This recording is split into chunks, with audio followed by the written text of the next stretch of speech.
खूनी कुआं। सीमा गर्मियों की छुट्टियों में अपनी नानी के गांव आई थी। सीमा नानी के घर पहुंचने के बाद अपनी नानी के पैर छूती है और उनसे आशीर्वाद लेती है।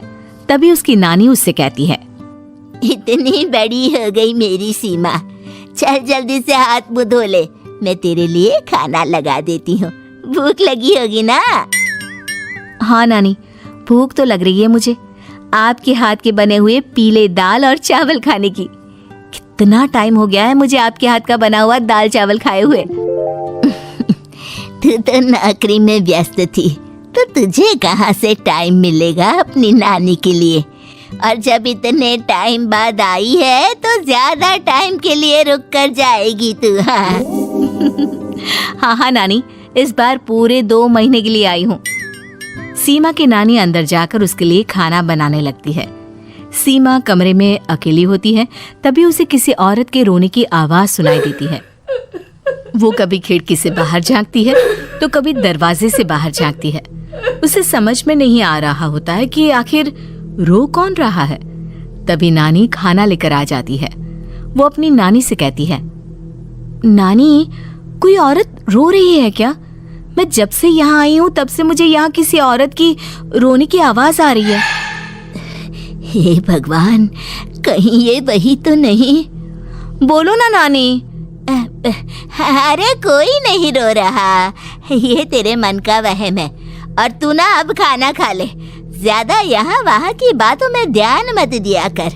जल्दी से खाना खा और फिर मेरे साथ आ जा मेरे कमरे में, दोनों बैठकर खूब सारी बातें करेंगे। ऐसे ही अगले दिन सीमा अपनी नानी के साथ गांव के बाजार जा रही होती है। उसी रास्ते में फिर से किसी औरत के रोने की आवाज आती है। वो अपनी नानी से कहती है, अरे नानी, क्या सच में तुम्हें अभी भी किसी औरत की रोने की आवाज नहीं सुनाई दे रही? मुझे किसी औरत की बहुत बुरी तरीके से रोने और चीखने की आवाजें आ रही हैं। मैं बहुत परेशान हूँ नानी, आखिर ये कौन है? मुझे लगता है कि सीमा को शहर भेज देना चाहिए, यहाँ रहना उसके लिए ठीक नहीं। नानी बोलो ना, आप चुप क्यों हो जाती हो? सीमा, तू घर चल, मुझे तुझसे बहुत जरूरी बात करनी है। नानी सीमा को घर ले आती है और सीमा से कहती है, सीमा, कल सुबह तू शहर वापस चली जाएगी। अरे अचानक? आखिर क्या बात है नानी, आप मुझे ऐसे जाने को क्यों कह रही हो? मैं बस जो कह रही हूँ उस पर ध्यान दे। तू कल सुबह यहाँ से चली जाएगी, और ये बात मैं कोई मजाक में नहीं बोल रही। तू कल जाएगी तो मतलब जाएगी। अरे नानी, चली जाऊंगी मैं, ठीक है, पर आखिर बात क्या है ये तो बता दो। मम्मी से कोई बात हुई है या फिर मुझसे कोई गलती हुई है जो तुम मुझे अचानक से जाने के लिए बोल रही हो? देख सीमा, रात बहुत हो चुकी है और मुझे इस बारे में कोई बात नहीं करनी। चल, अब चल के मेरे साथ सो जा। सुबह की बस पकड़कर तुझे शहर भी तो जाना है। सीमा को अपनी नानी का ऐसा व्यवहार देखकर बहुत ही अजीब लगता है। उसे कुछ समझ में नहीं आ रहा होता है कि आखिर उसकी नानी उसे अचानक से गांव छोड़कर जाने के लिए क्यों कह रही है।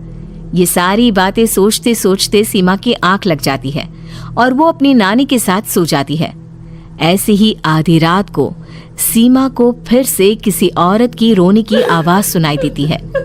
वो उस औरत की आवाज सुनकर बार बार करवटें बदल रही होती है और तभी उसे सपने में भी एक अजीब सी औरत की परछाई दिखाई देती है, जो इतना चीख चीख कर रो रही होती है कि सीमा डरकर उठ जाती है। वो पूरे पसीने पसीने हो रही होती है। वो अपने आसपास देखती है तो घर में बिल्कुल शांति का माहौल होता है। सीमा घबरा जाती है। वो अपनी नानी को जगाने की कोशिश करती है, मगर उसकी नानी नहीं जगती। सीमा को फिर से उस औरत की रोने की आवाज सुनाई देती है।